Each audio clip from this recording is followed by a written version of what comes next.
क्या तुम्हें पता है कि ऐसा कौन सा मेथड है जिससे कि तुम ये प्रूव कर सकते हो कि सिस्टम एग्जिस्ट करता है? अपनी मदर से पूछना, एक रिसर्च पेपर, या फिर एक स्टैम्प जो कि सिर्फ तुम देख सकते हो। सच कहूँ तो इन तरीकों से तुम पता नहीं लगा पाओगे कि सिस्टम क्या असल में एग्जिस्ट करता है या नहीं। ये कहानी है हमारे मेन कैरेक्टर लिंग रैन की, जो कि वर्ल्ड का ग्रेटेस्ट डॉक्टर बनने वाला था। लिंग रैन एक मेडिकल स्टूडेंट होता है जो कि बहुत ज़्यादा जीनियस होता है एंड वो अपने कॉलेज में बहुत ज़्यादा मशहूर भी होता है। हालांकि जिन चीज़ों को लिंग रैन एक्सपीरियंस कर रहा होता है वो सिर्फ वो ही जानता था। वो एक ऐसे सिस्टम को देख पा रहा होता है जिससे कि उसके अलावा कोई और नहीं देख पा रहा होता एंड ये चीज़ उसे कंफ्यूज कर देती है। उसे लगता है कि वो बहुत ज़्यादा ही बीमार है एंड उसकी कोई इलनेस उसे इस सिस्टम को देखने पर मजबूर कर रही है। एज लिंग रैन एक मेडिकल स्टूडेंट है तो उसे सिर्फ साइंस पर ही विश्वास है। अगर तुम इस चैनल पर नए आए हो तो प्लीज़ इस चैनल को सब्सक्राइब ज़रूर से कर देना। एज यू गाइज नो कि मैं इस मानवा को सिर्फ एक्सप्लेन कर रहा हूँ एंड इसमें जितने भी इमेजेस हैं मैं उसका कॉपीराइट ओनर नहीं हूँ। ये सभी इमेजेस उनके रिस्पेक्टिव ओनर्स ओन करते हैं एंड उन सभी की इन्फॉर्मेशन मैंने डिस्क्रिप्शन में दे रखी है। तो प्लीज़ उनको सपोर्ट करने के लिए उनकी जितने भी मानवास हैं वो ज़रूर पढ़िएगा उनकी ऑफिशियल साइट पर ही। खैर, अब वीडियो को स्टार्ट करते हैं। कहानी की शुरुआत में लिंग रैन एक ट्रेन में बैठा होता है एंड वो इस ट्रेन से युनहुआ हॉस्पिटल की ओर जा रहा होता है। सफ़र में उसके दिमाग में बहुत सारी चीज़ें चल रही होती हैं सिस्टम को लेकर। रैन कंफ्यूज था कि जो विंडो उसको अपनी आंखों के सामने अभी दिखाई दे रही है वो क्या है। अगर तो वो सिस्टम है तो इस चीज़ का क्या प्रूफ है? रैन एक मेडिकल स्टूडेंट होता है युनहुआ हॉस्पिटल में। रैन को थ्योरी से ज्यादा साइंस पर भरोसा होता है, इसीलिए वो साइंटिफिक तरीकों से इस चीज का पता लगाना चाहता था कि जो सिस्टम विंडो से दिखाई दे रही है वो उसका इल्यूजन है या नहीं। युनहुआ हॉस्पिटल में पहुंचते ही रैन पहले अपना फिजिकल एग्जामिनेशन करवाता है जिसकी रिपोर्ट पूरी तरह से नॉर्मल आती है। फिजिकल रिपोर्ट नॉर्मल आ जाने के बाद रैन सोचता है कि उसे अपने साइकोलॉजी के टेस्ट भी अब करवाने चाहिए, इसीलिए वो अपने कॉलेज युनहुआ मेडिकल कॉलेज में जाता है। कॉलेज के कैंपस में उसे काफ़ी सारी लड़कियां देखती हैं। एज रैन काफ़ी ज़्यादा पॉपुलर होता है तो सभी लड़कियां उसकी तरफ देखते हुए उसकी फ़ोटोज़ खींचती हैं एंड उसके बारे में बात करती हैं कि कैसे वो हैंडसम होने के साथ कितना ज़्यादा जीनियस है। खैर, रैन को इन लड़कियों से फ़र्क नहीं पड़ता। वो अभी भी इस चीज़ के बारे में सोच रहा होता है कि उसके अलावा ये सिस्टम विंडो किसी और को क्यों नहीं दिखाई दे रही। वो गेट से लेकर कॉलेज कैंपस तक 108 लोगों को अपने आंखों के सामने देख चुका है, लेकिन किसी ने भी उस सिस्टम विंडो को नहीं देखा जिसे कि सिर्फ रैन ही देख पा रहा होता है। रैन अब रुक जाता है। वो उस सिस्टम विंडो की तरफ देखता है जिसमें कि उसके बिगनर पैक को कलेक्ट करने की बात लिखी गई होती है एंड रैन ने अभी तक अपना बिगनर पैक ही कलेक्ट नहीं किया होता है क्योंकि रैन को लगता है कि ये उसका इल्यूजन है और इसी चीज को प्रूव करने के लिए वो इसे मेडिकल टेस्ट भी करवा रहा होता है। रैन सोचता है कि ऐसी चीजें सिर्फ नॉवेल्स या फिर कॉमिक्स में ही अपीयर होती हैं। उसे लगता है स्ट्रेस की वजह से या फिर मेंटल इलनेस की वजह से उसे ये सिस्टम विंडो दिखाई दे रही है। रैन ने एक प्रोफेशनल टेस्ट फॉर्म को पहले भी भरा होता है और अब रैन को सिर्फ फाइनल टेस्ट शीट रिजल्ट का इंतजार होता है और उस फाइनल रिजल्ट शीट को लेने के लिए वो लेबोरेटरी में जाता है। वहां पर जाकर रैन लेबोरेटरी के दरवाजे पर नॉक करता है एंड उसके नॉक से एक फीमेल बाहर आती है जो कि गुस्से में पूछती है कि आखिर वहां पर कौन है। लेकिन जैसे ही वो फीमेल रैन को देखती है तो वो तुरंत अंदर चली जाती है, जिसके बाद वो खुशनुमा अंदाज में रैन का स्वागत करती है। रैन अपने सीनियर को कहता है कि वो उनके इक्विपमेंट को यूज करने के लिए आया है। इस पर उसके सीनियर उसे कहती है कि उसे इतना ज्यादा पोलाइट होने की जरूरत नहीं है। मजे की बात ये होती है कि उसके सीनियर को उस पर क्रश होता है, लेकिन बेचारे रैन उसे इस चीज से बिल्कुल भी फर्क नहीं पड़ता कि किस लड़की को उस पर क्रश है एंड किससे नहीं। उसे सिर्फ अपने काम से मतलब होता है।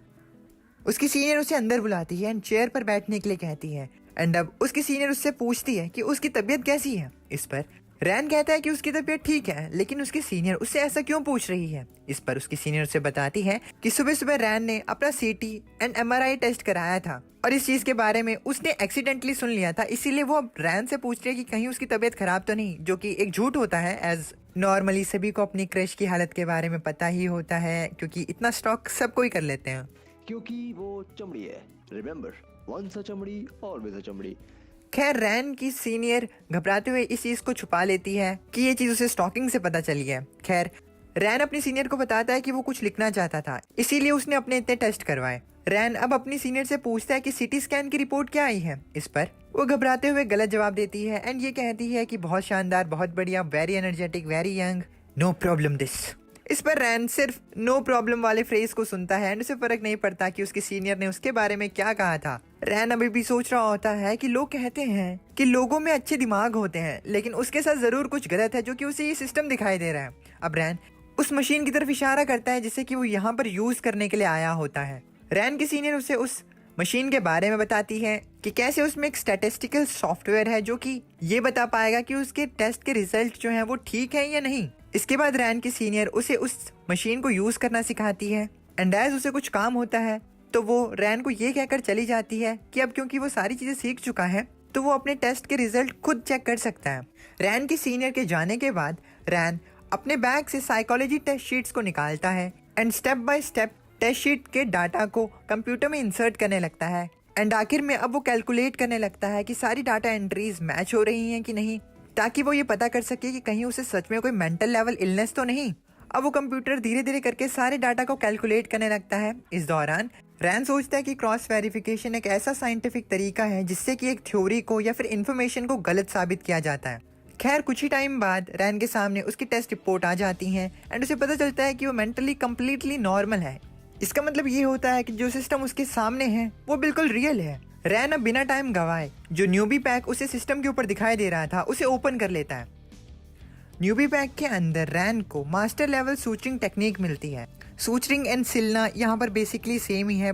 सूचरिंग टर्म जो है वो मेडिकल टर्म्स में यूज होता है। खैर इस गिफ्ट से रैन बिल्कुल भी खुश नहीं होता, एज उसे लगता है ये तो सिर्फ एक सूचरिंग टेक्निक है एंड इसके बारे में इतना खास क्या हो सकता है। सिस्टम रैन को बताता है कि ये सूचरिंग टेक्निक जो है वो 6 अलग अलग सूचरिंग टेक्निक से मिलकर बनी है, यानी कि मास्टर लेवल सूचरिंग टेक्निक में वो 6 अलग अलग सूचरिंग मेथड्स को इस्तेमाल कर सकता है। सिस्टम के ये बताने के बावजूद भी रैन इस चीज से बिल्कुल भी खुश नहीं होता, एज उसे लगता है कि चाहे जितनी मर्जी सूचरिंग मेथड्स उसे सिखा दी जाए फिर भी वो सूचरिंग ही तो रहेगी। रैन कहता है कि वो ऐसी सूचरिंग टेक्निक तो कहीं और भी सीख सकता है। इसके बाद रैन सिस्टम से पूछता है कि क्या वो उसे कुछ और नहीं दे सकता, जैसे कि कोई ट्रांसफॉर्मर्स या कोई सुपर पावर। इस पर सिस्टम रैन की रिक्वेस्ट को समझता है एंड कुछ देर बाद वो उसे मना कर देता है। इस पर रैन उससे पूछता है कि आखिर ऐसा क्यों है। इस पर सिस्टम रैन को समझाता है कि ये एक मेडिकल सिस्टम है जो कि सिर्फ मेडिकल नॉलेज को ही पास डाउन करता है एंड इसके अलावा वो कोई और स्किल को रैन को नहीं दे सकता है। इस पर रैन उससे पूछता है कि आखिर जो ये मास्टर लेवल टेक्निक है इसका मतलब क्या हुआ। सिस्टम रैन को समझाता है मिशन कंप्लीट करने के बाद रैन को कैटेगरीज में रिवॉर्ड्स मिलेंगे। ये कैटेगरीज लोवेस्ट से हाईएस्ट तक जाती हैं एंड स्टार्टिंग होती है नोविस से और जो हाईएस्ट लेवल है वो परफेक्ट है। जो टेक्निक अभी सिस्टम ने रैन को दी है वो एक मास्टर लेवल टेक्निक है जो कि 3rd रैंक में आती है एंड मास्टर के बाद परफेक्ट रैंक आती है। रैन अब सिस्टम से दोबारा पूछता है कि क्या इसका मतलब ये हुआ कि वो उसे सिर्फ सूचरिंग टेक्निक ही अभी के लिए दे सकते हैं। इस पर सिस्टम उसे हाँ कहता है। अब रैन उसे और ज्यादा सवाल जवाब करता है ताकि वो इस चीज से ये पता लगा सके कि इस सिस्टम के पीछे कोई असली इंसान तो नहीं बैठा। एज अगर आप इंसानों से सेम चीज के बारे में बार बार पूछते हो तो वो आपको ये कहते हैं कि इस चीज के बारे में हम आपको पहले बता चुके हैं। इस चीज से रैन को ये समझ में आता है कि ये सिस्टम जो है वो असल में एक प्रोग्राम रन कर रहा है, ना कि कोई इंसान। खैर अब रैन सोचता है कि उसे इस मास्टर लेवल सूचरिंग टेक्निक को इस्तेमाल करना चाहिए और देखना चाहिए कि ये कितनी ज्यादा एफिशिएंट है। जिसके बाद रैन वहीं पर चेयर पर दोबारा बैठ जाता है एंड अपने बैग के अंदर से एक फ्रूट को बाहर निकालता है जो कि एक बनाना होता है। रैन उस बनाना को स्कैल्पर्स की मदद से छिलता है, यानी कि एक छोटे से चाकू की मदद से छिलता है ताकि वो उस पर अपनी न्यूली लर्नड स्किल को टेस्ट कर सके। रैन नोटिस करता है कि कैसे उसका हाथ पहले से ज्यादा स्टेबल हो चुका है एंड वो काफी ज्यादा फ्लो के साथ अब उस छिले हुए बनाना को सूचर कर पा रहा है। कुछ ही टाइम में रैन उस बनाना को सूचर कर लेता है, जिसके बाद रैन नोटिस करता है कि कैसे उसने परफेक्टली उस बनाना को सूचर कर दिया। रैन को अब समझ में आता है कि सही में ये जो न्यूबी पैक है ये सच में काफी ज्यादा बढ़िया साबित हुआ। मजे की बात ये है कि ये सिर्फ मास्टर लेवल सूचरिंग टेक्निक है एंड इसके बाद परफेक्ट लेवल सूचरिंग टेक्निक भी आती है। रैन इस चीज के बारे में एक्साइटेड होता है। अब वो सोचता है कि एक रियल प्रोफेशनल डॉक्टर जो है उसने कितना ज्यादा अचीव किया होगा बिना सिस्टम के। खैर अब उनके कॉलेज में इंटर्नशिप डे आ जाता है, जिसके बाद उन्हें यूनहुआ हॉस्पिटल में ही इंटर्नशिप करनी पड़ती है। रैन के 2 क्लासमेट्स होते हैं जो कि आज काफी ज्यादा एक्साइटेड होते हैं। इंटर्नशिप से पहले इन सभी डॉक्टर्स की एक सेरेमनी होती है जिसे कि ये सारे डॉक्टर अटेंड कर रहे होते हैं। ये सभी न्यू इंटर्न्स अपने इंटर्नशिप डे को लेकर काफी ज्यादा एक्साइटेड हो रहे होते हैं, इंक्लूडिंग रैन्स रूममेट्स। एज ये सभी लोग बात कर रहे होते हैं कि तभी वहाँ पर मेडिकल एजुकेशन डिपार्टमेंट के डायरेक्टर लाई बीशा आ जाते हैं, एक वेल नोन सर्जन कैंग जूलियांग के साथ। डायरेक्टर सभी स्टूडेंट्स का स्वागत करता है एंड उन्हें बताता है कि उनके इंटर्नशिप पीरियड के फर्स्ट डे पर उनकी स्टार्टिंग जो है वो प्रैक्टिस रूम से स्टार्ट होगी एंड प्रैक्टिस रूम में उनकी परफॉर्मेंस के बाद ही उन्हें काम दिया जाएगा। प्रैक्टिस रूम का नाम सुनते ही रैन थोड़ा एक्साइटेड हो जाता है। वो सोचता है कि प्रैक्टिस रूम जो है वो क्लिनिक से तो बढ़िया ही होगा। खैर, अब सभी स्टूडेंट्स जो होते हैं वो प्रैक्टिस रूम में जाते हैं, जिसके बाद डायरेक्टर सभी को डॉक्टर कैंग से इंट्रोड्यूस करवाते हैं, जो कि एक वेल नोन सर्जन होता है यूनुआ डिपार्टमेंट ऑफ सर्जरी में। डॉक्टर कैंग जो होता है वो काफ़ी ज़्यादा कोल्ड माइंडेड होता है। वो सभी स्टूडेंट्स से कहता है कि वो यहाँ पर बिल्कुल भी बकवास नहीं करेगा। वो सभी स्टूडेंट्स को बताता है कि एक सर्जन बनने के लिए तुम्हारे अंदर बहुत ज़्यादा स्किल्स होनी चाहिए, और इसीलिए डॉक्टर कैंग सभी को सबसे पहले बेसिक्स के बारे में बताता है, जो कि सूचर होता है। सूचरिंग टर्म सुनते ही रैन की आंखें चमक जाती हैं, और चमके भी क्यों ना, भाई ने अभी अभी जो मास्टर लेवल सूचरिंग टेक्निक जो सीखी है। खैर, डॉक्टर कैंग अपने पीछे के पर्दे को हटाता है एंड सभी को एक ऑपरेटिंग रूम दिखाता है। डॉक्टर कैंग सभी से कहता है कि उन्होंने स्कूल में काफ़ी ज़्यादा प्रैक्टिस की होगी सूचरिंग की, लेकिन यहाँ पर उन्हें अपनी सारी नॉलेज को घर पर रख कर आना होगा। और तो और जो नए डॉक्टर सीधा जाकर ऑपरेटिंग टेबल पर ऑपरेट करना चाहते हैं, वो इस प्रैक्टिस रूम से निकल सकते हैं, और क्लियरेंस स्टैंडर्ड्स के हिसाब से बच्चों को प्रैक्टिस रूम में एक सफेद चूहे की पूंछ को सूचर करना होगा, तभी उनकी क्वालिफिकेशंस इन्हें पता लग पाएंगी। व्हाइट चूहों की बात सुनकर कुछ डॉक्टर्स काफी ज्यादा अमेज रह जाते हैं। डॉक्टर कैंग भी हर साल बच्चों को इन चीज के बारे में बताता है, लेकिन उसे भी ये व्हाइट चूहे पसंद आते हैं। It means he has a soft corner. खैर, डॉक्टर कैंग अब सभी को बताता है कि जो इस व्हाइट चूहे की पूंछ है उसे पार्ट में काटा गया है, इसीलिए उसे सूचर करना थोड़ा मुश्किल होगा, क्योंकि हर साल अलग प्रोविंस से डॉक्टर्स आते हैं एंड वो भी 95% ऑफ ब्लड फ्लो की रिक्वायरमेंट को फुलफिल नहीं कर पाते हैं, एंड ये तो फिर भी इंटर्न्स हैं, इसीलिए उन डॉक्टर्स के मुकाबले इनके पासिंग रेट जो है वो 0 है। डॉक्टर कैंग की बात से काफी ज्यादा इंटर्न डॉक्टर्स जो होते हैं वो बिल्कुल भी सहमत नहीं होते। इस चीज को देखते हुए डॉक्टर कैंग उन सभी इंटर्न्स को हाथ खड़ा करने के लिए कहते हैं, जो कि कैंग को गलत प्रूफ करना चाहते हैं, जिसके बाद सारे बच्चे ही ऑलमोस्ट हाथ खड़ा कर लेते हैं अपना, सिवाय रैन को छोड़कर। रैन को हाथ खड़ा करता हुआ ना देखकर उसके दोस्तों से पूछते हैं कि उन्होंने इस चीज को काफी बार प्रैक्टिस किया है, तो भले ही उन्हें सर्जरी के बारे में ना पता हो, लेकिन वो इस चीज को तो कर ही सकते हैं। इस पर रैन अपने दोस्त से कहता है कि वो लोग सिर्फ फ्रूट्स पर ही प्रैक्टिस करते हैं, और इसीलिए एनिमल पर इस चीज को करना थोड़ा मुश्किल है। डॉक्टर कैंग अब एक बच्चे को सिलेक्ट करता है, जिसके बाद वो बच्चा इस अपॉर्चुनिटी को उठाते हुए आगे जाता है ऑपरेशन रूम में, जिसके बाद वो डॉक्टर कैंग के सामने बैठ जाता है। वो बच्चा काफी ज्यादा नर्वस होता है। दूसरे डॉक्टर्स जो होते हैं वो उसे ध्यान से देख रहे होते हैं। डॉक्टर कैंग उस इंटर्न डॉक्टर को रिलैक्स करने के लिए कहता है, एज उसके हाथ भी काफी ज्यादा हिल रहे होते हैं।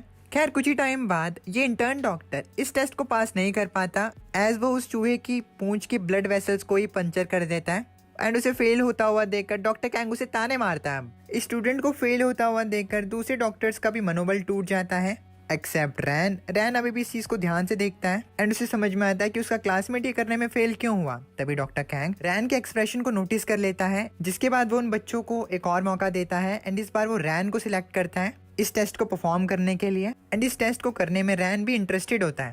रैन अब अपनी जगह से खड़े होकर उस जगह जाने लगता है। मीनवाइल जो डॉक्टर उससे पहले गया था वो काफी ज्यादा डिससेटिस्फाइड होता है अपनी खुद की ही परफॉर्मेंस से। उसे इतना ज्यादा डिससेटिस्फाइड देखकर दूसरे इंटर्न स्टूडेंट्स जो होते हैं वो ये सोचते हैं, क्या रैन अच्छा कर पाएगा। रैन सर्जरी रूम के अंदर जाता है। डायरेक्टर सभी को बताते हैं कि डॉक्टर कैंग जो है वो पहले सभी बच्चों को दिखाएंगे कि फ्यूचर टेक्निक को कैसे किया जाता है, इसीलिए सभी बच्चों को उस पर ध्यान देना है। मीनवाइल रैन के दोस्त भी उसे ध्यान से देख रहे होते हैं। रैन तैयार होता है। इसके बाद डॉक्टर कैंग चूहे की पूंछ को 10 हिस्सों में काट देते हैं एंड बताते हैं कि वैसे तो वो लोग चूहे की पूंछ को 60 से 80 सेगमेंट्स में काटते हैं, लेकिन आज की सिचुएशन थोड़ी स्पेशल है, इसीलिए इसे थोड़ा सा ही काटा गया है। डॉक्टर कैंग अब सभी को करके दिखाते हैं कि कैसे चूहे की पूंछ को सूचर किया जाता है। चूहे की पूंछ को जोड़ते हुए डॉक्टर कैंग नोटिस करते हैं कि रैन जो है वो उनकी बातों पर ध्यान नहीं दे रहा है। इस पर उन्हें काफी ज्यादा गुस्सा आता है। डॉक्टर कैंग को पता होता है कि रैन जो होता है वो पढ़ने में काफी ज्यादा अच्छा है, लेकिन इसका मतलब ये नहीं कि वो प्रैक्टिकल नॉलेज भी उतनी ही रखता है। डॉक्टर कैंग को लगता है कि रैन जो है वो काफी ज्यादा घमंडी है।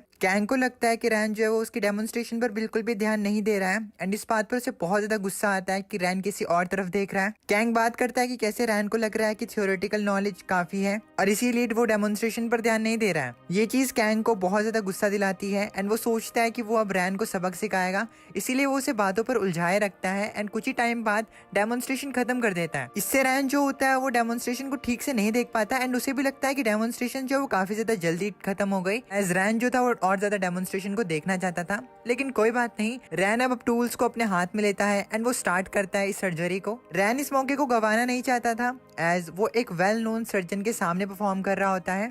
रैन बहुत ज्यादा स्टेबल हाथों के साथ सर्जरी को स्टार्ट करता है। रैन बहुत ही ज्यादा फ्लो के साथ अपने काम को कर रहा होता है। कुछ ही टाइम बाद वो चूहे की पूंछ के कटे हुए पार्ट को सोचा कर देता है। इंटर्न्स नोटिस करते हैं कि कैसे रैन ने इस सर्जरी को कंप्लीट भी कर दिया। डायरेक्टर भी इस चीज को देखकर काफी ज्यादा हैरान रहता है कि रैन ने इस सर्जरी को डॉक्टर कैंग से भी पहले कर दिया। ये देखकर डॉक्टर कैंग खुद ही हैरान रह जाता है कि रैन ने इतनी जल्दी एनास्टोमस पॉइंट को स्टिच कर दिया। कैंग सोचता है कि अगर कोई सर्जन माइक्रो सर्जरी में भी स्पेशलिस्ट हो तब भी इस प्रोविंस में कुछ ही लोग हैं जो डॉक्टर कैंग को सर्जरी में पीछे छोड़ सकते हैं, लेकिन एक इंटर्न ऐसा कैसे कर सकता है। ये चीज डॉक्टर कैंग को बहुत ज्यादा खटकती है। रैन अब डॉक्टर कैंग से कहता है कि उसका काम खत्म हो चुका है। रैन मनी मन सोच रहा होता है कि मास्टर लेवल सूचरिंग टेक्निक जो है वो इस्तेमाल करने में काफी ज्यादा आसान है। मीनवाइल डॉक्टर कैंग जो होता है उसकी ये हालत देखकर काफी ज्यादा खराब हो चुकी होती है। वो दोबारा से देखता है लेकिन उसे अपनी आंखों पर विश्वास नहीं होता कि रैन ने सच में इस सर्जरी को इतनी ज्यादा जल्दी खत्म कर दिया, वो भी पूरे परफेक्ट तरीके से। ये चीज कैंग के लिए काफी ज्यादा अनएक्सपेक्टेड होती है।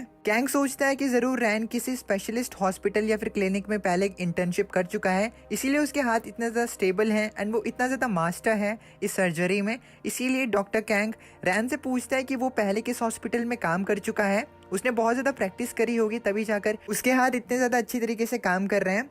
रैन इस चीज पर कहता है कि वो अपने क्लिनिक में ही ज्यादातर मदद करवाता है। इस पर डॉक्टर कैंग उसके क्लिनिक का नाम पूछते हैं। डॉक्टर कैंग तब सरप्राइज हो जाता है जब रैन एक छोटी सी क्लिनिक का नाम लेता है जिसका नाम लोअर ग्रूव क्लिनिक होता है। कैंग काफी ज्यादा हैरान हो चुका था इस टाइम पे। रैन अब सर्जरी रूम से बाहर आता है। उसके बाहर आते ही डायरेक्टर रैन से पूछते हैं कि वो सच में सूचर टेक्निक में काफी ज्यादा माहिर है। खुश होकर डायरेक्टर रैन से पूछते हैं कि आखिर वो किस डिपार्टमेंट में काम करना चाहता है नेक्स्ट रोटेशन में। ये सुनकर सारे इंटर्न्स शॉक्ड रह जाते हैं। एज तुम्हें पता होगा कि हॉस्पिटल में जो इंटर्न्स होते हैं वो अपनी मर्जी के मुताबिक किसी भी डिपार्टमेंट में काम नहीं कर सकते। यूजुअली कुछ हॉस्पिटल्स अलग अलग डॉक्टर्स को अलग अलग डिपार्टमेंट में भेजते रहते हैं, इसीलिए ये सभी इंटर्न्स अभी बहुत ज्यादा शॉक्ड होते हैं। डायरेक्टर की बात सुनने के बाद रैन थोड़ा सोचता है। तभी उसके सिस्टम पर एक नया टास्क आ जाता है जो कि पेशेंट को ट्रीट करने का होता है।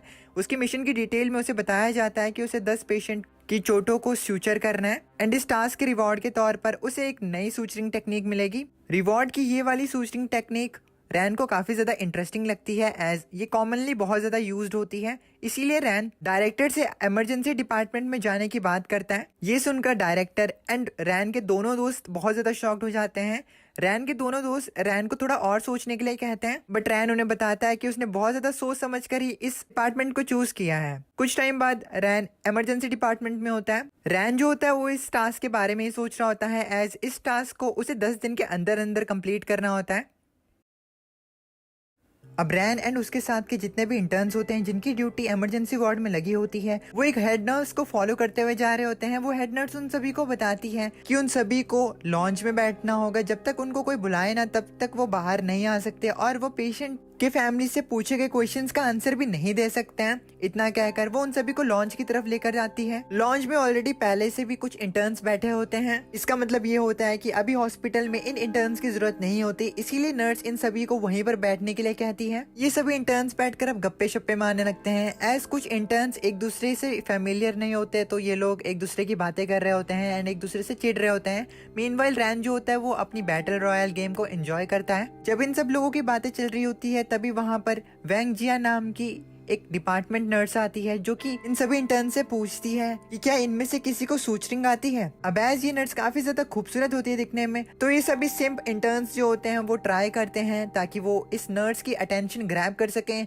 लेकिन एज तुम्हें पता होगा कि रैन काफी ज्यादा टॉल एंड हैंडसम है, तो इस नर्स की नजर भी सिर्फ रैन पर जाती है। एज जो दूसरे इंटर्न्स के फेशियल एक्सप्रेशंस होते हैं वो काफी ज्यादा प्रोफेशनल नहीं दिखाई दे रहे होते। जिसके बाद वैंग जिया जो होती है वो रैन से पूछती है कि क्या उसे सूचरिंग आती है। इस पर रैन कहता है हाँ। जिसके बाद रैन उस नर्स को फॉलो करता है एंड दूसरे इंटर्न्स जो होते हैं वो इस चीज को देखकर काफी ज्यादा कंफ्यूज्ड, भौचक्के एंड गुस्से में आ जाते हैं। जाते हुए रैन नर्स से पेशेंट की सिचुएशन के बारे में पूछता है, जिस पर नर्स वैंग जिया बताती है कि जो पेशेंट है वो एक पेड़ से नीचे गिर गई थी एंड उसके हाथ पे उसी पेड़ की एक टहनी चुभ गई जिससे उसका हाथ कट गया। एज धीरे धीरे करके वैंग जिया रैन के साथ जा रही होती है तो वैंग जिया नोटिस करती है कि कैसे रैन जो है वो काफी ज्यादा हैंडसम है दिखने में, लेकिन अब वो कंफ्यूज होती है कि उसे नहीं पता है कि रैन के पास कौन सी मेडिकल स्किल्स हैं। कुछ समय बाद वो उस इमरजेंसी वार्ड के रूम में पहुंचते हैं जहां पर पेशेंट होती है। अभी के लिए पेशेंट को एक सीनियर डॉक्टर नेम्ड घाव ऑपरेट कर रहा होता है। वैंग जिया डॉक्टर को बताती है कि वो एक डॉक्टर को लेकर आ चुकी है अपने साथ, बट एज डॉक्टर घाव थोड़ा बिजी होता है तो वो वैंग जिया से उन मेडिसिन के बारे में पूछता है जो कि उससे मंगवाई होती हैं, जो कि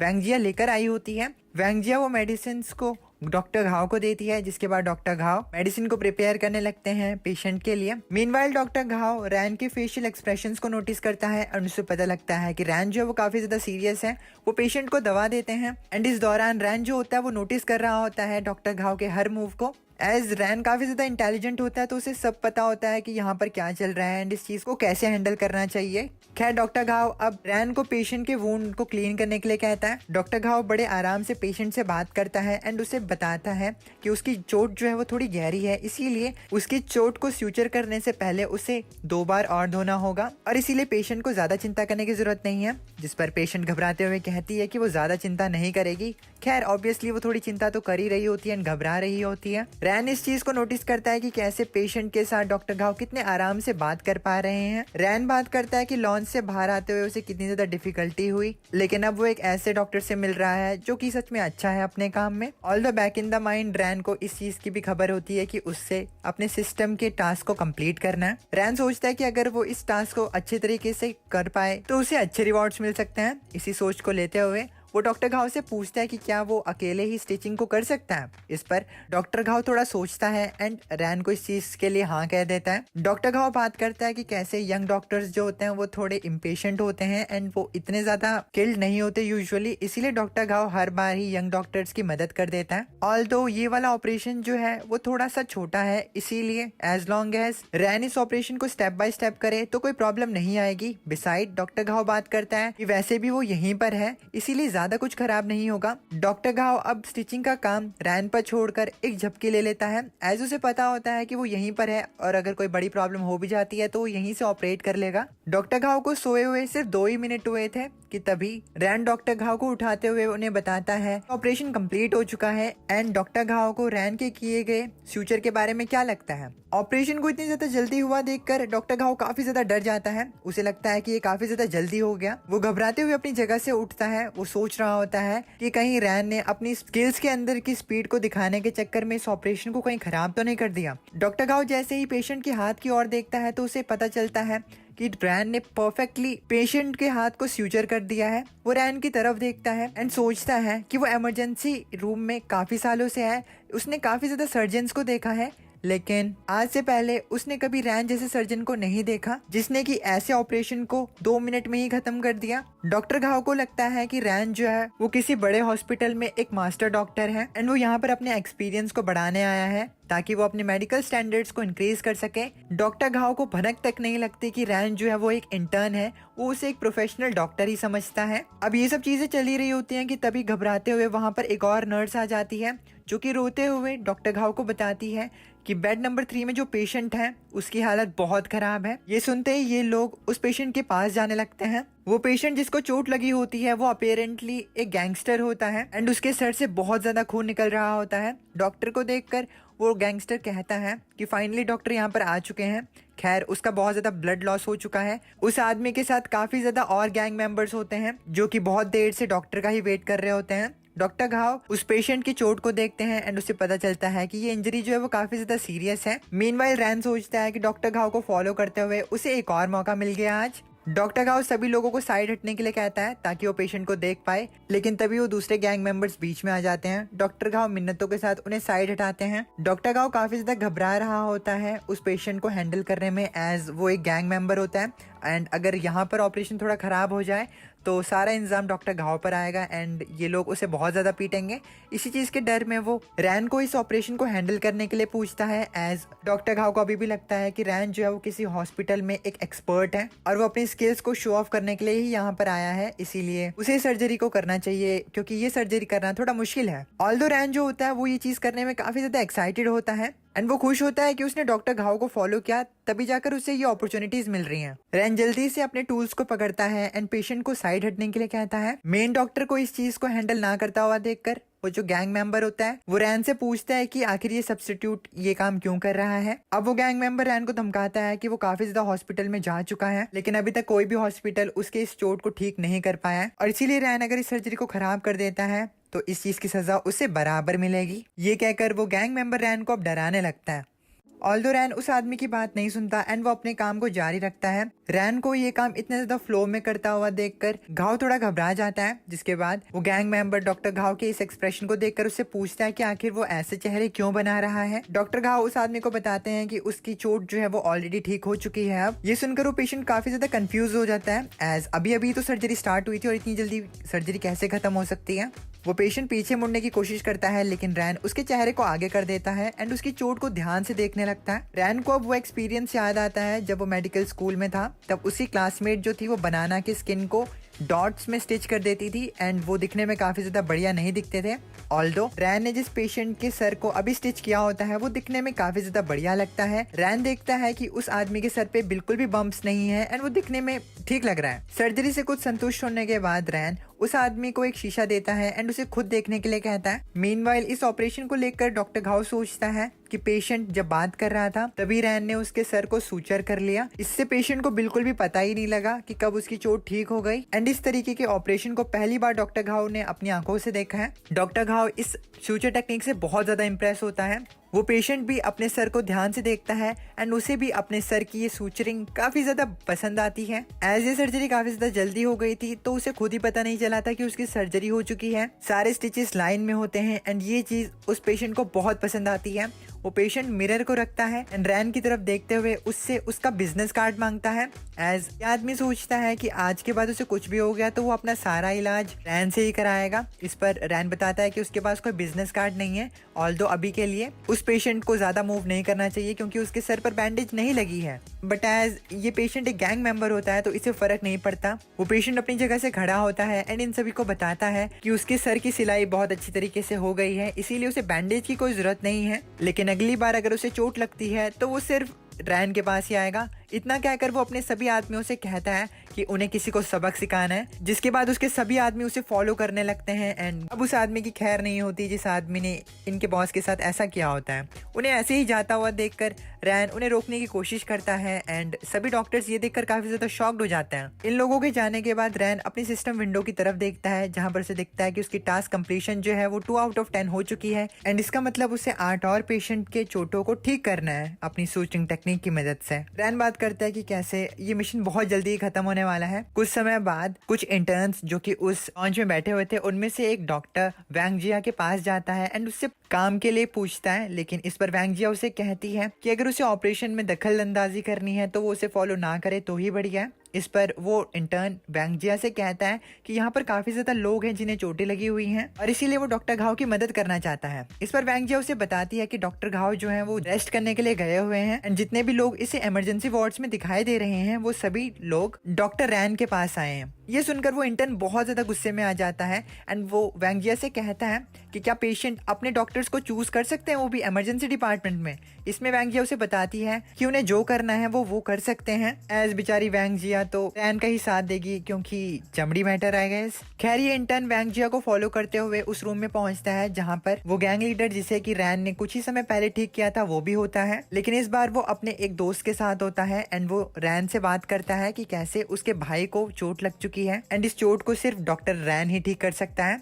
रैन ये सुनकर थोड़ा कंफ्यूज होता है, जिसके बाद वो आदमी जो कि उस गैंग मेंबर के साथ आया होता है जो कि अपेरेंटली खुद भी एक गैंग मेंबर होता है, वो रैन को बताता है कि उसने सुना है कि रैन की मेडिकल स्किल्स जो है वो एक्सीलेंट है, लेकिन उसकी चोट जो है वो थोड़ी प्रॉब्लमेटिक है। इसीलिए अब ये आदमी रैन से पूछता है कि क्या वो उसके टैटू को बचा सकता है, क्योंकि जिस जगह पे इस आदमी को चोट लगी होती है वो जगह पर इस आदमी का एक टैटू होता है एंड इस आदमी को अपने टैटू से बहुत ज्यादा प्यार होता है। खैर रैन अब उस आदमी के हाथ के टैटू को देखता है एंड उससे पूछता है कि क्या ये एक डियर है। इस पर वो आदमी बताता है कि नहीं, ये डियर नहीं है। अब क्योंकि ये आदमी भी अलग अलग हॉस्पिटल से अपनी सूचरिंग करवा चुका है, यानी कि टांके लगवा चुका है अपनी टैटू वाली जगह पर, तो वॉश के बाद इस टैटू की हालत ये होगी।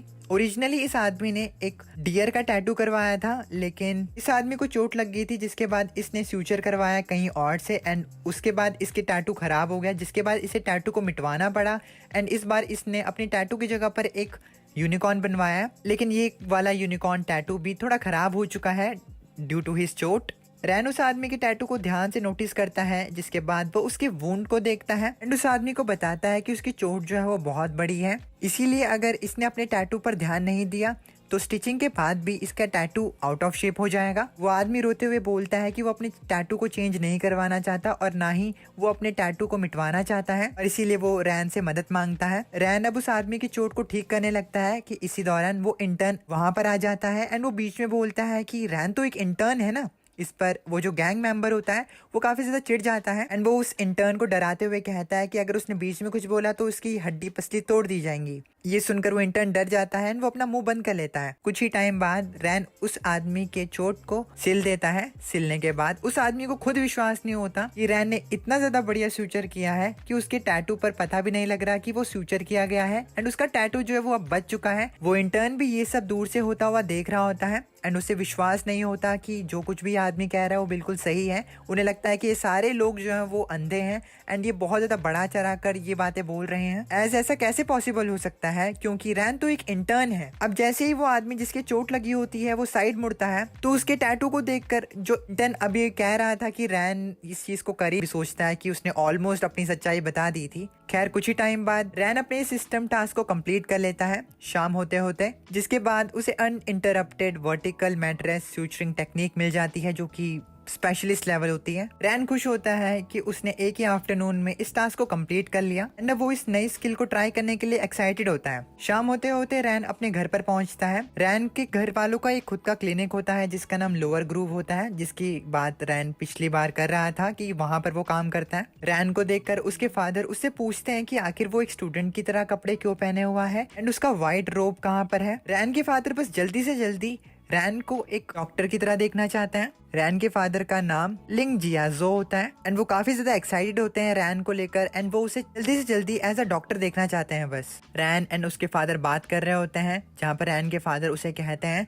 कि उसे जल्दी से जल्दी एक डॉक्टर बनना होगा ताकि वो फैमिली बिजनेस को आगे बढ़ा पाए। एंड इस बात को सुनकर रैन की मदर बिल्कुल भी खुश नहीं होती, एज रैन के फादर रैन से उसके पहले इंटर्नशिप के डे के बारे में भी नहीं पूछते, उसे ये भी नहीं पूछते कि वो थका है या नहीं, बस वो उससे सिर्फ बिजनेस की बातें करने लग जाते हैं एंड ये चीज उसकी मदर को बिल्कुल भी पसंद नहीं आती। रैन की मदर, जिनका नाम टॉपिंग होता है, वो रैन के फादर को डांटती है, जिसके बाद रैन का फादर अपना सिली सा एक्सक्यूज देते हैं एंड रैन चुपचाप इस बातों को सुन लेता है। तभी अचानक से वहां पर उनके क्लिनिक पर एक आदमी आ जाता है। उस आदमी की आवाज सुनकर ये तीनों फैमिली मेंबर्स काफी ज्यादा घबरा जाते हैं। वो आदमी जो कि इतनी ज्यादा तेजी से चिल्ला रहा होता है वो एक दूसरे आदमी के साथ आया होता है जिसका हाथ कटा हुआ होता है।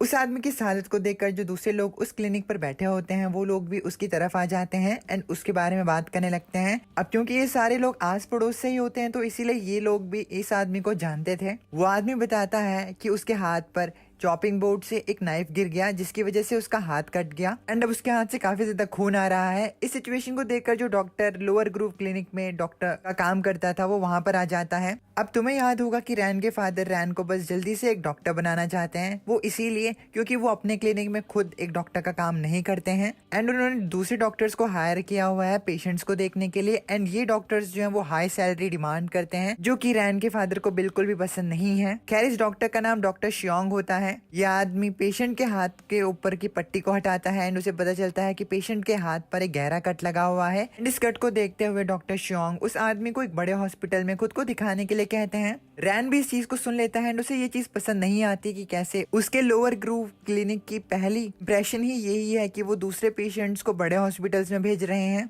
इसीलिए रैन डॉक्टर शियोंग से पूछता है कि क्या वो उसकी मदद कर सकता है। रैन के ऐसे कहते ही उसके सिस्टम पर एक नया क्वेस्ट पॉपअप हो जाता है जिसमें कि उसे बताया जाता है कि उसकी स्किल यहाँ पर टेस्ट होगी। मिशन की डिटेल्स में उसे कहा जाता है कि उसे यांग जाओशु, जो कि पेशेंट का नाम है, उसके हैंड को ट्रीट करना है। अगर पेशेंट को रिजल्ट सेटिस्फाइड लगते हैं तो रैन को एक बेसिक ट्रेजर चेस्ट मिलेगा। खैर रैन की बात सुनकर डॉक्टर शियोंग उससे ये कहते हैं कि उसकी इंटर्नशिप अभी एक दिन पहले ही तो शुरू हुई है तो वो कैसे मदद कर सकता है। अब क्योंकि पेशेंट के हाथ से बहुत ज्यादा ब्लड निकल रहा होता है तो डॉक्टर शियोंग सोचता है कि उससे पेशेंट के हाथ को डिसइंफेक्ट कर देना चाहिए। इसीलिए वो लोअर ग्रूव क्लिनिक की नर्स जुआनजी को वहां पर बुला लेता है मदद के लिए, जिसके बाद डॉक्टर शियोंग जुआनजी से उन मेडिसिन को मंगाता है जिससे कि वो पेशेंट के हाथ को डिसइंफेक्ट करने वाला था। रैन भी इस चीज को देख रहा होता है, उसने अपने क्लिनिकल कोट को पहना हुआ होता है। वो अपने टूल्स की तरफ देखता है जो कि उसके क्लिनिक में प्रेजेंट होते हैं, जिसके बाद वो अपने हाथ धोते हुए सोचता है कि उसके पास इतने आइटम्स हैं कि वो इस सर्जरी को ठीक कर सकता है जिससे कि पेशेंट भी सेटिस्फाई रहे। रैन को हाथ धोता हुआ देखकर डॉक्टर शियोंग थोड़ा कंफ्यूज हो जाता है, जिसके बाद शियोंग रैन से कहता है कि वो पेशेंट के हाथ को सिर्फ डिसइंफेक्ट कर रहे हैं और वो इससे ज्यादा कुछ नहीं करेंगे। रैन शियोंग की बात को नहीं सुनता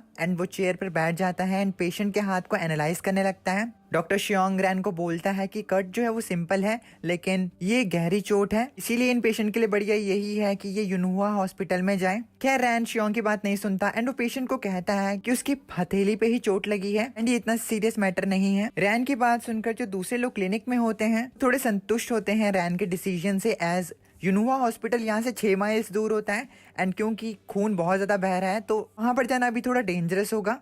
खैर शियोंग अभी भी रैन को समझाता है कि उन्हें इस चीज को अपने हाथ में नहीं लेना चाहिए, लेकिन रैन इस बात को नहीं सुनता। जिसके बाद वो सर्जरी की तैयारी करने लगता है एंड वो नर्स से दवाई मंगाता है। उसे ऐसा करता हुआ देखकर डॉक्टर शियोंग काफी ज्यादा घबरा रहा होता है एंड वो अभी भी उसे रोकने की कोशिश कर रहा होता है। रैन अब पेशेंट के हाथ को स्टिच करना शुरू कर देता है एंड दूसरे लोग इस चीज को होता हुआ देख रहे होते हैं। सर्जरी करते वक्त रैन को पता लगता है कि पेशेंट अब शायद नाजुक कामों को नहीं कर पाएंगे, एज जो पेशेंट है वो एक फूड शॉप ओन करता है। रैन कहता है कि इमरजेंसी डिपार्टमेंट में टेंडेंस को स्यूचर करना थोड़ा मुश्किल हो सकता था, लेकिन सर्जरी डिपार्टमेंट में ये बेसिक रूटीन है। अगर अभी पेशेंट हॉस्पिटल जाता तो उसे एक अच्छा सूचर मिल सकता था, लेकिन उसे जो सर्विस मिलती वो बहुत ही ज्यादा एवरेज होती। एंड रैन को अपनी स्किल्स पर विश्वास होता है, इसीलिए वो इस चीज को अपने हाथ में लेकर ये सब कर रहा होता है। धीरे धीरे करके वो पेशेंट के हाथ को पूरी तरह से सूचर कर लेता है। सर्जरी कंप्लीट होने के बाद सारे लोग शॉक्ड रह जाते हैं, एज रैन ने क्लीन सर्जरी की होती है। शियोंग पेशेंट के हाथ को ध्यान से देखता है एंड उसे पता चलता है कि ये सर्जरी बेमिसाल हुई है, लेकिन अब शियोंग कंफ्यूज होता है कि रैन ने आखिर इस चीज को कैसे किया। खैर रैन अब पेशेंट के हाथ पर पट्टी बांधने लगता है एंड पेशेंट इस चीज को लेकर काफी ज्यादा कंफ्यूज होता है कि क्या सच में सूचर इतना ज्यादा आसान होता है। रैन की सर्जरी को देखकर उसके डैड काफी ज्यादा इम्प्रेस्ड होते हैं, जिसके बाद उसके डैड उसे कहते हैं कि अब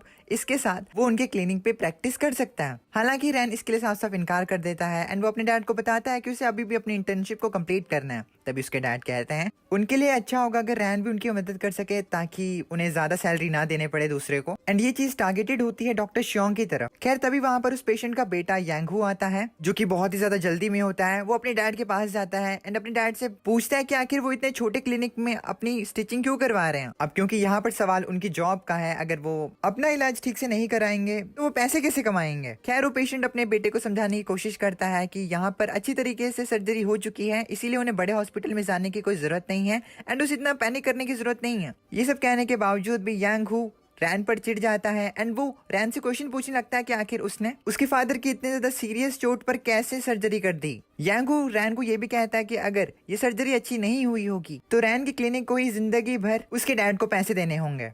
रैन यांगहू को बताता है कि सर्जरी जो है वो अच्छी हुई है और अगर उसे अभी भी शक है तो वो बड़े से हॉस्पिटल में जाकर इस चीज को चेक करवा सकता है। रैन अब यांगहू को सजेस्ट करता है कि सर्जरी के बाद उसे अपने पापा की चोट का अच्छे से ख्याल रखना होगा ताकि वो अच्छे से रिकवर हो जाए, क्योंकि इस चीज का एक बहुत बड़ा चांस है कि उसके फादर पहले की तरह अच्छे से काम करने लग जाएं। इस चांस वाली बात को सुनकर यांगहू और ज्यादा गुस्से में आ जाता है एंड वो रैन से पूछता है कि पॉसिबिलिटी से उसका क्या मतलब है। क्या वो ये कहना चाहता है कि उसके फादर कभी रिकवर नहीं होंगे। इस बढ़ती हुई हीट को देखकर वहां पर रैन के फादर आ जाते हैं एंड वो यांगहू को समझाते हैं कि यहाँ पर पॉसिबिलिटी ये जरूर है कि उसके फादर पहले की तरह काम नहीं कर पाएंगे, लेकिन इस चीज की पॉसिबिलिटी बहुत ज्यादा कम है, एज उसके फादर की चोट इतनी भी ज्यादा बड़ी या छोटी नहीं है। इसीलिए इस चीज का एक ग्रेट चांस है कि उसके फादर पहले की तरह काम करने लग जाएं। एज ये चोट इतनी ज्यादा बड़ी नहीं थी, इसीलिए रैन ने इस सर्जरी को कर दिया। रैन के फादर अब यांगहू से ये कहते हैं कि वो बड़े से हॉस्पिटल में जाके अपने फादर की इस सर्जरी को चेक करवा ले और अगर वो संतुष्ट होगा तो वो बाद में यहाँ के मेडिकल एक्सपेंसेस को दे दे। खैर रैन के फादर के इतने समझाने के बावजूद भी यांगहू बिल्कुल भी इंटरेस्टेड नहीं होता, जिसके बाद वो खड़ी खोटी सुनाकर वहां से चला जाता है। वेल तुमने नोटिस किया कैसे ये खुद काम नहीं कर रहा है, अपने फादर से काम करवा रहा है, इसके लिए इसे पानी में डूब जाना चाहिए यार। खैर रैन अपने सिस्टम पर देखता है, उसे पता चलता है कि उसका क्वेस्ट अभी भी कंप्लीट नहीं हुआ है। इसका मतलब ये है कि जब तक यांगहू अपने फादर के साथ हॉस्पिटल से चेक करा के वापस नहीं आ जाता तब तक उसे उसका रिवॉर्ड नहीं मिलेगा। यांगहू अपने फादर को लेकर अब बड़े से हॉस्पिटल की तरफ जाने लगता है। मीनवाइल क्लिनिक के बाहर मोटरसाइकिल में एक बाइकर गर्ल की एंट्री होती है जो कि अपेरेंटली लोअर ग्रुव क्लिनिक को ही ढूंढ रही होती है।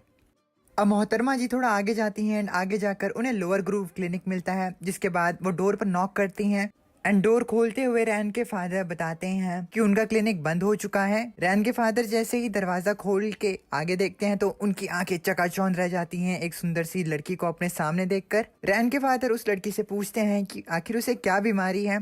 इस पर वो लड़की रैन के फादर को एक अलग से अंदाज में कहती है कि वो यहाँ पर लिंग रैन को ढूंढने के लिए आई है, तो क्या लिंग रैन यहीं पर रहता है। इस पर रैन के फादर थोड़े घबराने लगते हैं, जिसके बाद वो लड़की समझाती है कि वो यहाँ पर रैन को एक मछली देने के लिए आई है, क्योंकि रैन ने उसके बड़े भाई की चोट को ठीक किया था और इसीलिए उसके भाई ने कहा कि जाओ रैन को मछली दे के आ जाओ। इस बात पे कितना क्रेजी साउंड कर रहा है ये। इस चीज को सुनने के बाद रैन के फादर बहुत ज्यादा खुश हो जाते हैं कि चलो फ्री का माल मिल चुका है। अब रैन के फादर इसलिए भी ज्यादा खुश होते हैं कि रैन को डॉक्टर बने सिर्फ कुछ ही दिन हुए हैं, लेकिन उसके बावजूद भी उससे बहुत ज्यादा जल्दी ही गिफ्ट्स दे रहे हैं उसके पेशेंट्स। अब इतना ज्यादा शोर शराबा होता हुआ देखकर रैन दरवाजे के पास आ जाता है और अपने डैड से पूछता है कि आखिर यहाँ पर क्या चल रहा है। जिस पर रैन के फादर उसे बताते हैं कि एक लड़की यहाँ पर एक मछली लेकर आई है अपने भाई के बोलने पर, वो भी रैन के लिए।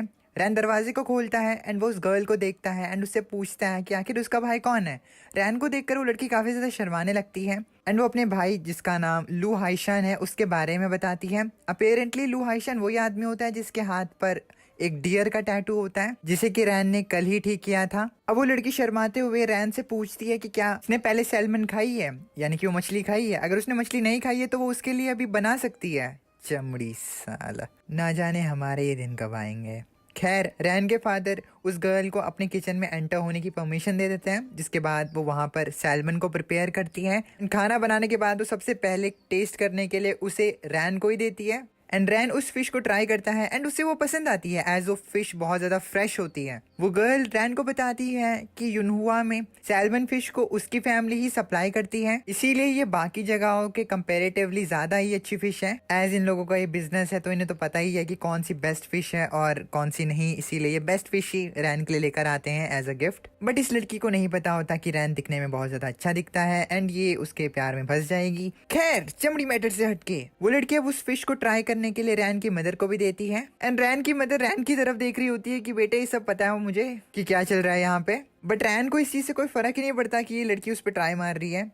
बहुत ज्यादा चैड लड़का है ये। वेल टेस्ट करने में रैन की मदर टाओपिंग को भी वो फिश बहुत ज्यादा पसंद आती है। अब रैन के मदर उस फिश को खाए रहे होते हैं कि तभी वो लड़की रैन की मदर से पूछती है कि क्या वो उनकी बहू बन सकती है एंड ये सुनते ही उनकी हालत खराब हो जाती है एंड उनके मुंह से खाना नीचे गिर जाता है। यार खैर इन हरकतों के लिए माफ करना। ये सुन के रैन के फैमिली मेंबर्स बहुत ज्यादा शॉक्ड हो जाते हैं एक्सेप्ट रैन को अभी भी फर्क नहीं पड़ता एंड वो सैल्मन को एंजॉय कर रहा होता है। वो लड़की बताती है कि वो मजाक कर रही है एज वो अभी शादी के लिए तैयार नहीं है।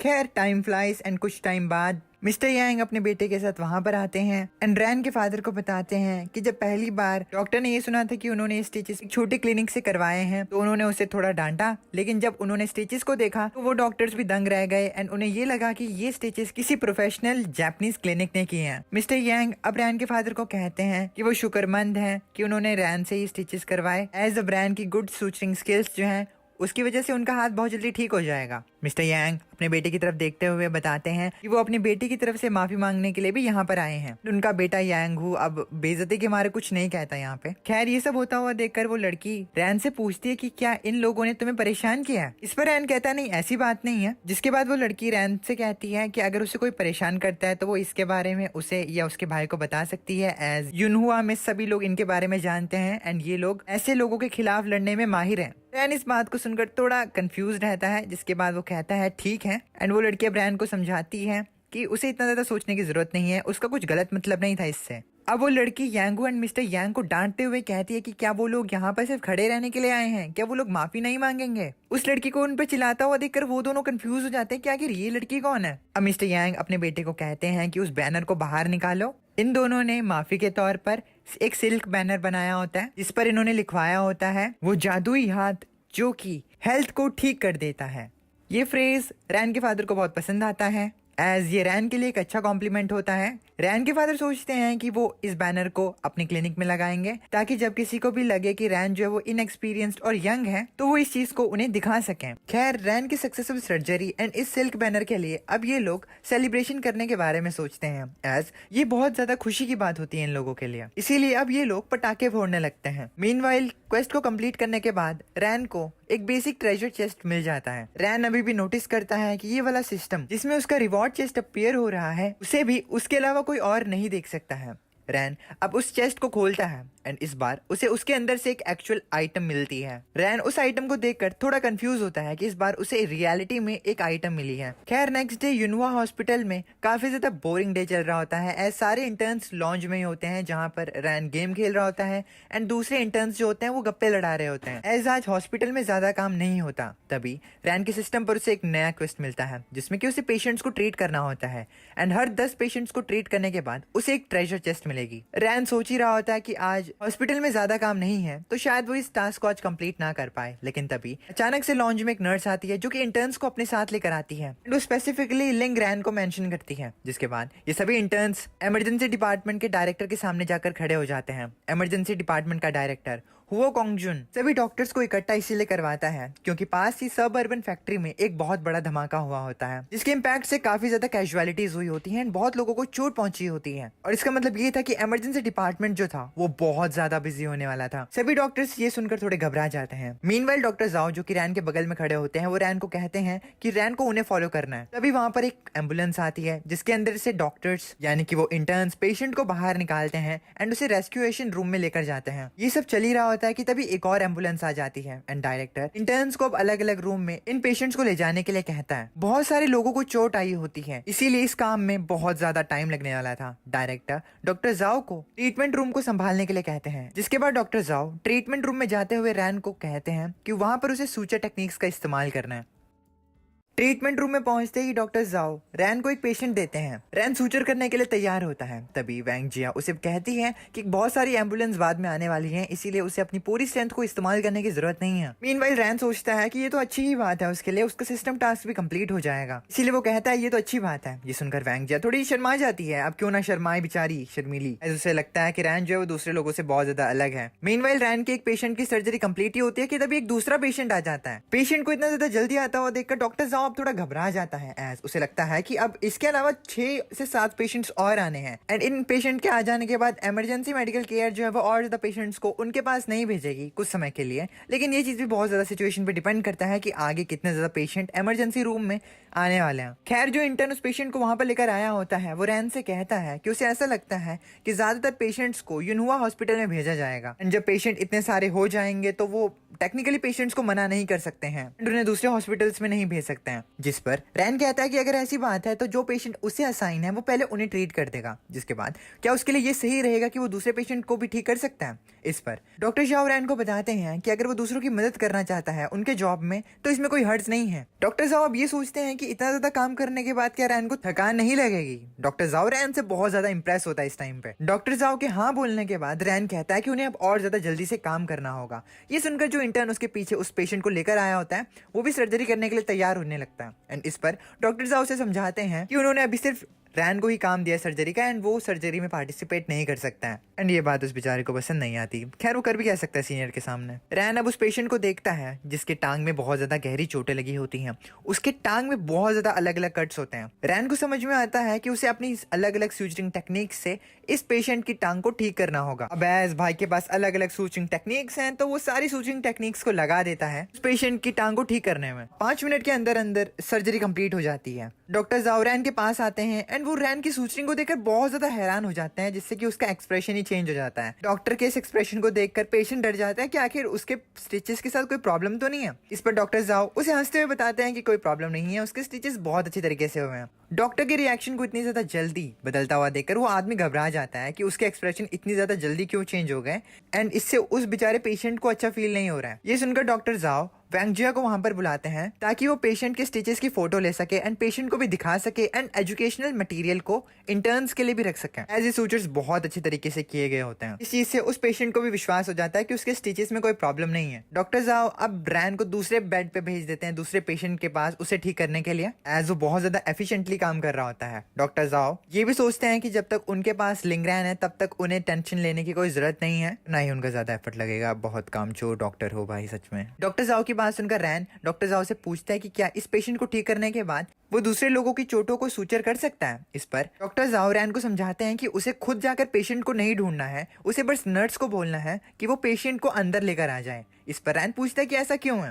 तो डॉक्टर जाओ से समझाते हैं कि अगर वो ऐसा करेगा तो बहुत सारे लोग उसके आसपास इकट्ठा हो जाएंगे एंड उससे पेशेंट्स के बारे में पूछने लगेंगे, यानी कि अपने ही फैमिली मेंबर्स के बारे में पूछने पड़ेंगे, जिससे कि उनका काम बहुत ज़्यादा स्लो हो जाएगा। इससे उन्हें मल्टीपल फैमिलीज को आंसर करना पड़ेगा लगातार, सो ये बहुत ज़्यादा ही हैक्टिक हो जाएगा सबके लिए। इसीलिए डॉक्टर जाओ वैंगजिया को अपने पास बुलाते हैं एंड रैन को यहीं पर बैठने के लिए कहते हैं और कहीं ना जाने के लिए कहते हैं। तब तक के लिए वैंगजिया बाहर जाकर पेशेंट को भी बुला लेगी। वैंगजिया बाहर जाने के पहले रैन के पास आती है एंड उससे पूछती है कि क्या उसकी कोई स्पेशल रिक्वेस्ट है। इस पर रैन वैंगजिया से कहता है कि वो उन्हीं पेशेंट को अंदर लेकर आए जिन्हें एक्सीडेंट में चोट लगी है एंड वो कोशिश करे कि वो उन्हीं पेशेंट को लेकर आए जिन्हें की सिर्फ सूचर चाहिए ताकि उन्हें जल्दी ट्रीट किया जा सके। डॉक्टर गाओ भी रैन की बात से संतुष्ट होते हैं। वैंगजिया बाहर जाती है एंड अब वो एक लेडी पेशेंट को लेकर आती है एंड इस टाइम तक रैन अभी भी सर्जरी कर रहा होता है दूसरे पेशेंट की। इसका मतलब वो लगातार पेशेंट्स को ठीक करने में लगा हुआ था। धीरे धीरे करके वो अपने क्वेस्ट को कंप्लीट कर लेता है, जिसके बाद रिवॉर्ड के तौर पे उसे ट्रेजर चेस्ट मिलती है। वो ट्रेजर चेस्ट को खोलता है एंड उसे दोबारा से ट्रेजर चेस्ट के अंदर से एनर्जी सीरम मिलता है। रैन सोचता है कि कहीं न्यूबीज के लिए कोई स्पेशल प्रिविलेज तो नहीं है। रैन अब सिस्टम के बारे में सोच ही रहा होता है कि तभी डॉक्टर जाओ से पीछे से बुला लेते हैं ताकि वो नेक्स्ट पेशेंट पे काम कर सके। अब यहाँ पर डॉक्टर जाओ एंड रैन दोनों मिलकर ही काम कर रहे होते हैं पेशेंट पे, जिसमें कि डॉक्टर जाओ पेशेंट की चोटों को डिसइंफेक्ट करने का काम कर रहे होते हैं। रैन अब दूसरे पेशेंट की सूचरिंग करने लगता है एंड इस दौरान डॉक्टर जाओ अब एक और नए पेशेंट की चोट को डिसइंफेक्ट करने लगते हैं। ये पेशेंट एक ओल्ड मैन होता है, जिसे कि डॉक्टर जाओ ये बताते हैं कि रैन सर्जरी करने में खुद डॉक्टर जाओ से अच्छा है, इसीलिए उन्हें ज्यादा चिंता करने की जरूरत नहीं है, एज पेशेंट बहुत ज्यादा चिंता कर रहा होता है। अब जैसे ही वो पेशेंट रैन को देखता है तो वो थोड़ा घबरा जाता है, एज रैन एक यंग डॉक्टर होता है। लेकिन रैन उस पेशेंट को विश्वास दिलाता है कि वो किसी भी तरह के सूचर को कर सकता है, इसीलिए उसे टेंशन लेने की कोई जरूरत नहीं है। कुछ टाइम बाद एक और बार रैन का क्वेस्ट कंप्लीट हो जाता है 10 पेशेंट को ठीक करने का एंड उसे एक और बार ट्रेजर चेस्ट मिल जाती है। एंड अब रैन सोचता है कि आइला उसे दोबारा से रिकवरी सीरम मिल गया। अब रैन के दिमाग में चलता है कि इमरजेंसी डिपार्टमेंट जो है वो यूजुअली इतना ज्यादा बिजी नहीं होता है एंड इसीलिए उसे आज के दिन का फायदा उठाना चाहिए ताकि उसे जम के रिवॉर्ड्स मिले। रैन सिर्फ रिवॉर्ड्स के बारे में नहीं सोच रहा होता, वो पेशेंट्स के बारे में भी सोचता है। वो कहता है कि उसे ज्यादा से ज्यादा सर्जरीज को करना होगा। एज जो चीफ फिजिशियंस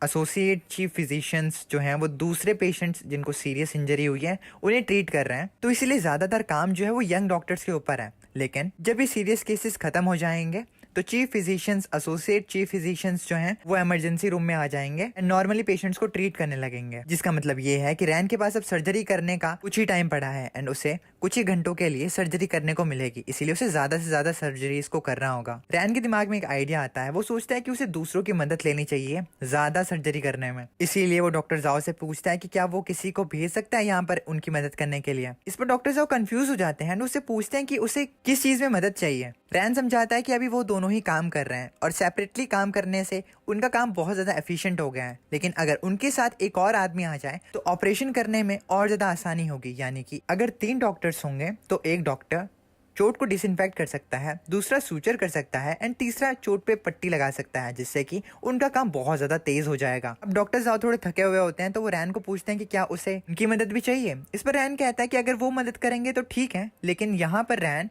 दूसरे इंटर्न्स को मौका देना चाहता है। ये सुनकर डॉक्टर साहब काफी ज्यादा खुश हो जाता है कि उसे अब फाइनली कोई काम नहीं करना पड़ेगा एंड वो इंटर्न्स पे काम को छोड़ सकता है, इसीलिए वो इस चीज के लिए मान जाता है। एंड अब वो पूछता है कि उसे कौन सा स्टूडेंट चाहिए, मेल स्टूडेंट चाहिए या फीमेल स्टूडेंट चाहिए। तो ये सुनकर वैंगजिया को थोड़ी जेलसी होने लगती है।